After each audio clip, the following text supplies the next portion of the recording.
Nature is a force of unfathomable power, a power we often believe we have tamed within the walls of our modern sanctuaries. Zoos and marine parks offer us a window into the wild, promising a safe bridge between humanity and the world's apex predators. But that bridge is often thinner than we realize. Behind every enclosure is a calculated risk, and behind every safety protocol is a history of lessons learned the hard way. Today we peel back the layers of 7 tragic encounters that didn't just end in loss. They forced a global re-evaluation of what it means to keep the wild behind bars. From the depths of orca tanks in Florida to the predator zones of Bangkok, these are the investigations that redefined safety. We begin in Pittsburgh, 2012, a tragedy so sudden it left a community paralyzed. The African painted dog is a social, highly efficient predator, known for a pack hunting strategy that leaves little room for survival. The exhibit featured a wooden observation deck, designed to give visitors a high-vantage look down into the dog's territory. To help 2-year-old Maddox Derkosh see the animals better, his mother lifted him to the top of the railing. It was a gesture of wonder that turned fatal in a heartbeat. Maddox slipped. He fell 14 feet, bouncing off a safety net that was only designed to catch small objects like phones or cameras. The pack of 11 dogs reacted instantly. The child was in their territory and their instincts were unyielding. Zoo staff and police were on the scene within minutes, but the intensity of the pack made intervention nearly impossible. The attack was fatal. Maddox died from 46 separate wounds. It was a loss that prompted immediate, agonizing questions. Investigations revealed a disturbing history. Staff had warned parents about dangling children over that same railing at least 6 times in the preceding years. Safety committee minutes from the zoo later proved that staff had raised red flags about that specific railing multiple times. Yet the design remained unchanged until it was too late. The family's wrongful death lawsuit was settled in 2014, but the internal scars at the Pittsburgh Zoo remained deep. The African painted dog exhibit was permanently closed. Today, a cheetah habitat stands in its place, a silent reminder of a lesson learned at a terrible price. 2 years prior, in Orlando, a veteran trainer's death would spark a global movement against orca captivity. Tilikum was a 12,000-pound bull orca with a history that few truly understood. Captured in Iceland in 1983, his life had been one of confinement and complex trauma. He had been involved in 2 previous deaths, yet he remained the centerpiece of SeaWorld's breeding program and their most famous performer. Dawn Brancheau was a master of her craft. For 15 years, she had built a bond with Tilikum that many considered unbreakable. On February 24, 2010, the Dine with Shamu show had just finished. Dawn was lying on a shallow slide-out platform, just inches from the whale. Without warning, Tilikum grabbed her. Accounts suggest he took her by her hair, pulling her into the deep water of the main tank. For the next 30 minutes, Tilikum held her submerged. He thrashed her body around the pool, ignoring all attempts by other trainers to distract him. Staff eventually corralled him into a medical tank with a lifting floor, but by then the rescue had become a recovery. The autopsy was devastating. Dawn had suffered a severed spinal cord, fractures to her jaw and ribs, and her scalp had been completely removed. The Occupational Safety and Health Administration launched an investigation that would change the industry's landscape. They ruled that SeaWorld had exposed its trainers to a recognized hazard. SeaWorld fought the OSHA findings for years, arguing that the risks were inherent to the job and that trainers accepted them. The legal battle exposed the deep divide between corporate interests and worker safety. A landmark court ruling permanently banned trainers from entering the water with orcas. The era of the performing trainer had come to a violent end. The case forced marine parks globally to shift from entertainment to education, prioritizing the welfare of the animals and the safety of the staff over public spectacle. The documentary Blackfish further amplified the case, turning public sentiment against SeaWorld and leading to the eventual end of their orca breeding program. But only 2 months before Dawn's death, another warning had been issued and largely ignored in Tenerife. 29-year-old Alexis Martínez was working with Kato, an orca on loan from SeaWorld. Kato was young, but he had begun showing signs of non-compliance. During a rehearsal for a Christmas special, Kato failed to respond to several cues. Alexis initiated an underwater stage call to regain control. Kato didn't follow the script. He rammed Alexis in the chest with his rostrum, pinning him to the bottom of the tank. The force was catastrophic. Loro Parque initially called it an accident, but the autopsy revealed massive internal bleeding and compression fractures, proof of a deliberate, violent act by the whale. This case became a critical piece of evidence in the US investigation against SeaWorld, proving that lethal behavior wasn't restricted to Tilikum alone.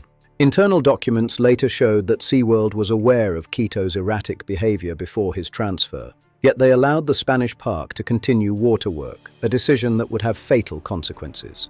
Deep in the Canadian wilderness, a young biologist would become one of the rarest casualties of a wolf attack in North American history. Patricia Wyman was on her third day at the Haliburton Forest and Wildlife Reserve. The facility prided itself on keeping its wolves as wild as possible. The pack of 5 wolves were shy and usually avoided human contact. But on April 18th, something in their predatory math changed. Patricia entered the 15-acre enclosure alone to perform a routine check. There were no witnesses to what happened next. Experts like Eric Klinghammer hypothesized that Patricia may have tripped. In the world of wolves, a sudden fall can instantly transform a human into prey. Once the predatory instinct is triggered in a pack, it is nearly impossible to stop. Patricia had no chance to escape. When police arrived, the wolves were still guarding her body. They weren't eating. They were displaying the protective behavior of a pack over a kill. The entire pack was destroyed to test for rabies. The results were negative. They were healthy animals, acting on an ancient, misunderstood instinct.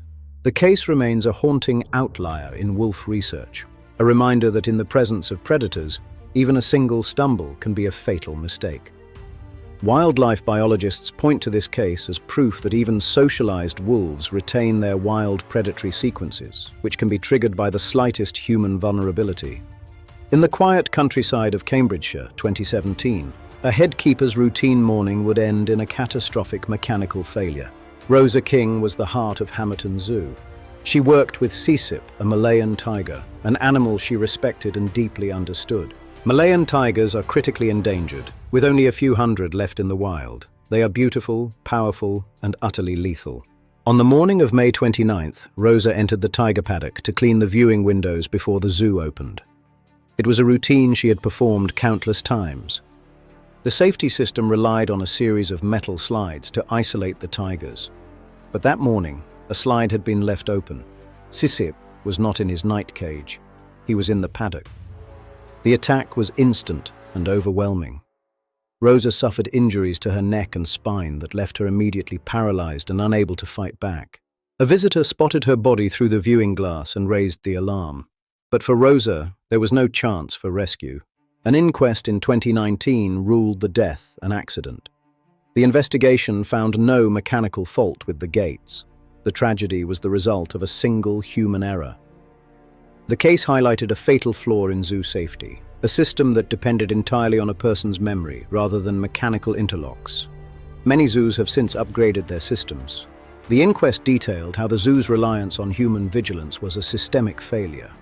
The metal slide system lacked the necessary fail-safes common in modern high-security enclosures. Rosa's parents insisted that Sisip not be culled. They stated he was acting on instinct and that Rosa would have never wanted the animal she cared for to be killed. Today, Rosa is remembered not for the tragedy, but for her lifelong dedication to the animals she loved. Her legacy lives on in the conservation programs she supported. At the Singapore Zoo in 2008, a tragedy occurred that defied the standard narrative of accidental encounters. It was a deliberate act in the path of giants. The white tiger exhibit was one of the zoo's most popular attractions. The animals were housed in a beautiful moat-separated habitat that felt open and wild. White tigers are a rare color variant of the Bengal tiger. They are not a separate species, but they carry the same lethal power as any of their kin. Nordin bin Montong was a contract cleaner at the zoo. On November 13th, his behavior began to take an erratic and concerning turn. Witnesses heard him shout, "Goodbye," before he jumped into the moat. He wasn't trying to clean. He was walking directly toward the tigers. He approached the tigers, swinging his broom and bucket. Two of the tigers, Omar and Jippy, were initially confused. Then their predatory instincts took over.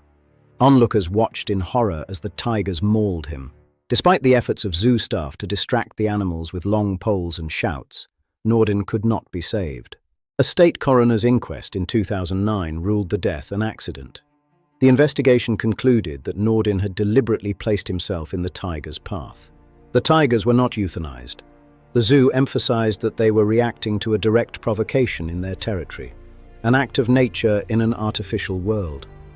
The incident prompted new security measures at the zoo, including higher barriers and increased surveillance to prevent similar deliberate acts in the future. The incident prompted new security measures at the zoo, including higher barriers and increased surveillance to prevent similar deliberate acts in the future. Today, the white tigers remain at the Singapore Zoo, a powerful symbol of the wild and a somber reminder of a human life lost in their presence. Our investigation concludes in the present day. In September 2025, a veteran keeper's 30-year career would end in a brutal 15-minute ordeal in Bangkok. SeaWorld is famous for its drive-through predator zones. Visitors stay in their cars as they move through the territories of lions, tigers, and bears. The lion zone is a high-security area, where strict protocols are supposed to keep both humans and animals safe from one another. 58-year-old Jian Rangkharasamee was no novice. He was a veteran keeper who had spent 3 decades caring for the park's largest predators. He knew the risks better than anyone. On the morning of September 10th, for reasons still debated, Jian violated the park's most critical safety rule. He exited his vehicle while inside the pride's territory. He was reportedly trying to retrieve an item from the ground. A lion named Trump and 4 others were on him in seconds. He was attacked from behind, leaving him no room for defense. The attack lasted for 15 agonizing minutes. Tourists in nearby vehicles filmed the entire scene, their frantic horn honking failing to deter the pride. By the time rescue teams could reach him, the damage was catastrophic. Jian died shortly after arriving at Intrarat Hospital. Investigations by Thailand's Department of National Parks revealed significant security failures at SeaWorld, including blind spots in CCTV and damaged fencing. The park was temporarily closed for a nationwide safety review. The tragedy forced every wildlife park in Thailand to overhaul their predator zone protocols. Investigations highlighted that the keeper was in a camera blind spot for nearly the entire 15-minute attack, delaying the dispatch of emergency teams when every second counted. Jian's family remains divided. Some believe it was a momentary distraction, while others insist he would never break a rule without a desperate reason. The truth remains buried in that lion zone.